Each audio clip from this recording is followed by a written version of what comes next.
అచ్చంపేటలో Sattenapalli sub division DSP ఆధ్వర్యంలో June 4న ఎన్నికల result సందర్భంగా ఎటువంటి అవాంఛనీయ సంఘటనలు జరగకుండా పోలీసులు ప్రజలకు అవగాహన కల్పిస్తూ ఫ్లాగ్ మార్చ్ నిర్వహించారు.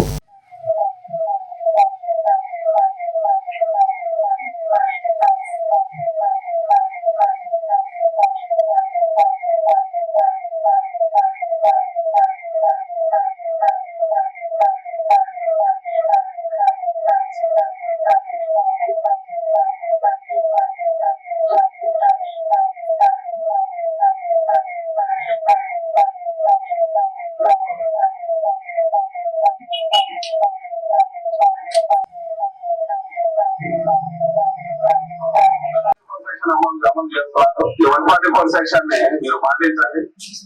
తర్వాత ఎటువంటి సంఘటనలైనా మీరు ఇన్వాల్వ్ అయితే మీ మీద చాలా మంది ఆల్రెడీ రౌడీ షీట్లు ఓపెన్ అయ్యాయి. చాలా మంది రౌడీ షీట్లు ఓపెన్ చేయడానికి కూడా పోలీసులు ఎటువంటి అక్కడక్కడ కొన్ని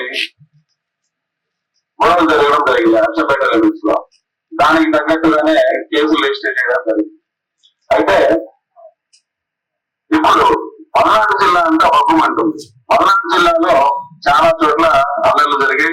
ఈవెన్ అచ్చంపేటలో కూడా అల్లర్లు జరిగాయి. దానికి సంబంధించి కేసు రిజిస్టర్ చేయడం జరిగింది. దాంట్లో ఎవరైతే యాక్టివ్ గా ఉంటారో వాళ్ళ మీద రౌడీ షీట్లు కూడా ఓపెన్ చేయాలి.